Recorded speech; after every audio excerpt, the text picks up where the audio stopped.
આજનો આપણો જે આ વિડીયો છે એ બહુ જ ઇમ્પોર્ટન્ટ છે. આજે આપણે એક ટોપિક પર વાત કરવાના છે. એ ટોપિક છે કમ્ફર્ટ ઝોન. તો દોસ્તો, આ કમ્ફર્ટ ઝોન શું છે? તો આ એવો ઝોન છે કે જેમાં લોકો આરામદાયક જીવન જીવે છે, મસ્તીની લાઈફ, કોઈ પોતાને કષ્ટ આપવાનું નહીં અને મજાથી લાઈફ જીવવાની. તો આ એક કમ્ફર્ટ ઝોન છે. તો શું આપણો ગ્રોથ આમાં થશે? મિત્રો, આપણો ગ્રોથ આમાં નહીં થાય. કારણ કે જો આપણે આપણો ગ્રોથ કરવો હોય, આપણે આપણા જીવનમાં કંઈક મેળવવું હોય, આપણે આપણા જીવનમાં કંઈક સપના જે જોયા છે પૂરા કરવા હોય, તો આપણે આ ઝોનમાંથી બહાર આવવું પડશે. તો આ કમ્ફર્ટ ઝોન જે છે એ આપણા માટે ડેન્જરસ કેમ છે? તો કમ્ફર્ટ ઝોન આપણા માટે એટલા માટે ડેન્જરસ છે કારણ કે કમ્ફર્ટ ઝોન એ આપણી સ્કિલ, જે આપણામાં ટેલેન્ટ છે એ ટેલેન્ટને આગળ વધવા દેતું નથી. એટલે કે જ્યારે પણ તમે તમારી સ્કિલ કે ટેલેન્ટ ઉપર કામ કરવા જશો અને કમ્ફર્ટ ઝોન તમને ત્યાં રોકી દેશે.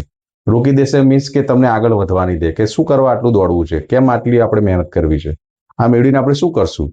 તો કમ્ફર્ટ ઝોન આપણા લાઈફમાં, આપણા વિકાસમાં એક અવરોધ ઊભો કરે છે અને આપણને આગળ વધતા રોકે છે. એક રિયલ લાઈફની સ્ટોરી તમને કહું કે જ્યારે તમે પહેલી વાર સાયકલ ચલાવતા શીખ્યા હશો, તો શું તમે પહેલી વાર સાયકલ પર બેઠાને શીખી ગયા? ના, તમે પડ્યા હશો. તો જ્યારે પડ્યા હશો તો શું થશે કે ઢીચણે બી છોલાયું છે કે તમને વાગ્યું છે, છતાં બી તમે સાયકલ ચલાવવાનું છોડ્યું નહીં હોય. કેમ કે તમે એ વખતે કમ્ફર્ટ ઝોનની બહાર હતા કે ભાઈ મારે સાયકલ ચલાવવી જ છે, મારા બધા મિત્રો ચલાવે છે, મારે પણ શીખવી છે. તો આ એક એક્ઝામ્પલ કે તમારે તમારા કમ્ફર્ટ ઝોનથી બહાર આવવું જરૂરી છે અને પહેલા પણ ભૂતકાળમાં તમે કામ કરેલું છે. કમ્ફર્ટ ઝોનની બહાર આપણો જે પણ ગ્રોથ છે કમ્ફર્ટ ઝોનની બહાર જ છે. જેમ કે તમારે ઇંગ્લિશ શીખવું છે તો શરૂઆતમાં ઇંગ્લિશ બોલતા તમને તકલીફ પડશે, પણ ધીમે ધીમે તમે ઇંગ્લિશ બોલતા થઈ જશો.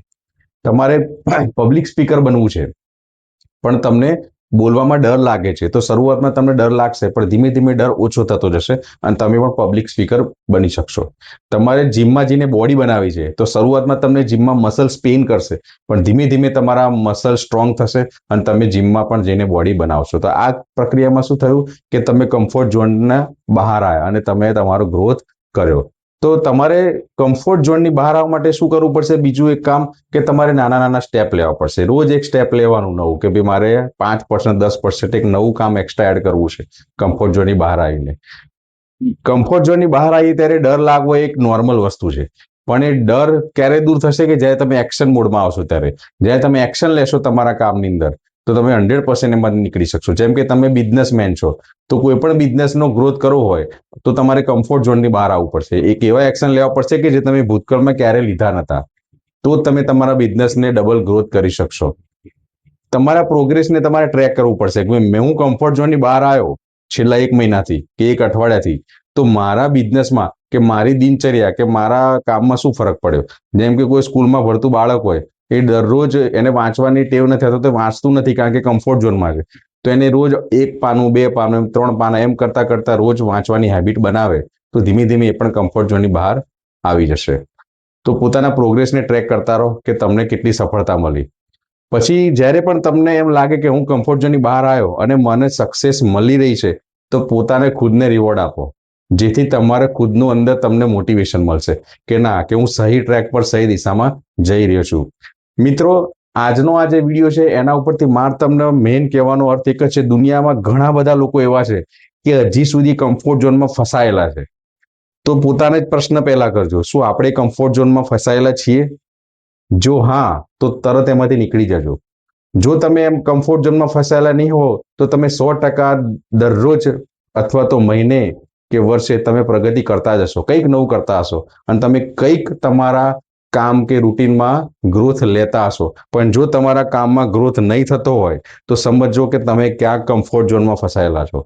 અને આ કમ્ફર્ટ ઝોન જ માણસની પરિસ્થિતિ નક્કી કરે છે કે ભાઈ ગરીબી, મિડલ ક્લાસ, અપર ક્લાસ કે હાયર ક્લાસ. તો કમ્ફર્ટ ઝોન એ માણસનું ભવિષ્ય નક્કી કરે છે.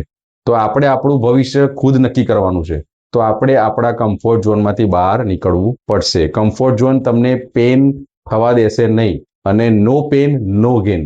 જો આ દુનિયામાં દુઃખ નહીં તો સુખ નથી. કમ્ફર્ટ ઝોનમાંથી તમે નીકળશો, તમને તકલીફ પડશે થોડા સમય પૂરતું, પણ એ થોડા સમય માટે જો તમે કમ્ફર્ટ ઝોનની બહાર આવશો તો તમને પરમેનન્ટ કમ્ફર્ટ ઝોન મળશે. તો તમારે પોતાને ડિસ્કમ્ફર્ટ કરવા પડશે અને આપણા જીવનની અંદર જે જોઈએ, જે મેળવવું એને લેવાનું છે, મેળવવાનું છે. માટે કમ્ફર્ટ ઝોન આપણા માટે ખૂબ જ દુઃખદાયી છે. કમ્ફર્ટ ઝોનમાંથી બહાર આવવું જરૂરી છે અને એવી આશા રાખીશ કે તમે બધા આ કમ્ફર્ટ ઝોનમાંથી ઝડપથી બહાર નીકળી જશો. તો આજનો આ વિડીયો જો તમને ગમ્યો હોય તો પ્લીઝ એને લાઈક કરો, શેર કરો, સબસ્ક્રાઇબ કરો અને હા, ખાસ કોમેન્ટ તો કરજો જ કે જેથી હું આવા વિડીયો તમારા માટે બનાવી શકું. Thank you very much. જય હિન્દ, જય ભારત.